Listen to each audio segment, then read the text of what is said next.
Chairman صاحب، یہ جو میں نے ریزولوشن میں لے آیا تو یہ کوئی جذباتی معاملات نہیں ہے، اور نہ میں نے ایسی کوئی بات کی۔ یہ عدنان اللہ صاحب کے بارے میں نے یہ کہا کہ تم جھگڑا کیوں کرتے ہو ہر ایک بات پر۔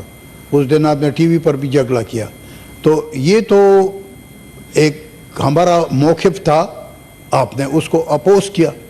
میں جناب چیئرمین صاحب، اگر الیکشن ہو جاتا ہے اور حکومت پرس کا ہو، انہی دہشت گردی کا ہم مقابلہ بھی کرتے ہیں اور پرس کرو گورنمنٹ آ جاتا ہے، تو کون سا گورنمنٹ آئے گا؟ یہی لوگ پہلے یہی حکومت کر چکے ہیں۔ ایک خاتون بوڑھی عورت بیمار تھی تو اس کا بیٹا سعودی عرب میں تھا، بھائیوں نے اس کو میسج بھیجا کہ واپس آ جاؤ اور والدہ کا خدمت کرو۔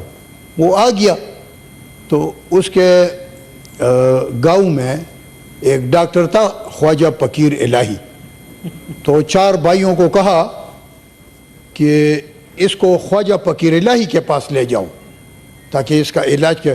انہوں نے یہاں پہنچایا خواجہ فقیر الہی نے۔ تو اگر یہ الیکشن کے نتیجے میں کوئی حکومت آتا ہے تو وہی خواجہ فقیر الہی آئے گا۔ تو جو ملک کا یہ 62,000 ارب روپے ہم مقروض ہیں، تو میں تو پرائم منسٹر نہیں رہا، نہ کودا بابر پرائم منسٹر رہا، نہ سولنگی صاحب پرائم منسٹر رہا۔ تو آپ سوچیں کہ آپ 62,000 ارب سے اس کو ڈبل فگر میں لینا جانا چاہتے ہیں۔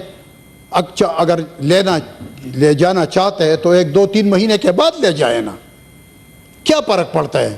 مقروض تو کرنا ہے، مقروض ہے ملک، اور بھی مقروض کرنا ہے تو 2-4 مہینے کے بعد لے جائے۔ جناب چیئرمین صاحب، میں ایک عرض کر رہا ہوں کہ جہاں پر آئین میں 90 ڈیز کا پروویژن ہے آرٹیکل، تو اسی طرح فنڈامنٹل رائٹس کا بھی پروویژن ہے اور آرٹیکل ہے۔ اب آپ مجھے بتائیں، میں پرسوں میرا بیٹا الیکشن لڑ رہا ہے، میرا بھائی الیکشن لڑ رہا ہے، اور ہمارا حلقہ بالکل بنیر کے بارڈر کے ساتھ ہے۔ آپ یقین کریں کہ میں نے شام کو فون کیا کہ عدنان خان آپ کدھر ہیں؟ اس نے مجھے کہا میں ملندرے ایک جگہ ہے ادھر۔ تو میں نے کہا آ جاؤ، یہ تو دہشت گردوں کا گڑھ ہے، آپ ادھر کیا کرتے ہیں؟ کہ یار وہ جس کے پاس وہ گیا تھا کہ ادھر انہوں نے کھانے کا کہا ہے۔ اچھا، مغرب کا ٹائم تھا اور اتنا فوگ کی 0 ویزیبلٹی تھی۔ تو سر، اگر برف باری ہو رہی ہے کسی علاقے میں، اتنا فوگ ہے، الیکشن کیمپین بندہ دہشت گردی کی وجہ سے نہیں کر سکتا، تو وہ جو لوگ جس کا ووٹ ڈالنے کا حق ہے اور اس کو حق نہیں ملتا، اور یہاں سینٹ میں ہم کہتے ہیں کہ نہیں الیکشن کروا دو۔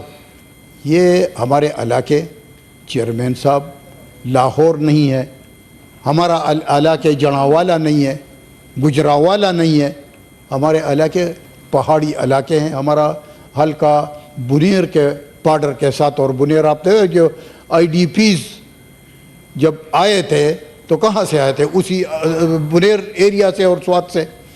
تو اس قسم کی دہشت گردی پہاڑوں میں ہو رہی ہے، تو اس سے کچھ فرق چیئرمین صاحب نہیں پڑتا۔ سپریم کورٹ کا جو 8 فروری کا جو ڈیٹ ہے، بسر چشم ہم اس کا احترام کرتے ہیں، لیکن اس کو بھی دیکھنا چاہیے کہ سیکیورٹی ایجنسیز، سیکیورٹی فورسز کے خوبصورت جوان وہ شہید ہو رہے ہیں، قربانیاں دے رہے ہیں، اور اس طرف ہم کہہ کہ الیکشن کرو۔ الیکشن کس لیے کر رہے ہیں آپ مجھے بتائیں؟ 62,000 ارب سے انہیں 120,000 ارب پہ لے جانے کے لیے کر رہے ہیں، اور کیا ہے؟ اور اگر ایسا نہیں ہے تو پھر یہاں تک پہنچایا کس نے؟ وہ خدا کے لیے خواجہ فقیر الہی کو مت لاؤ کہ بوڑھی کو انجیکشن لگائے اور مر جائے۔ شکریہ جی، پہلے عدنان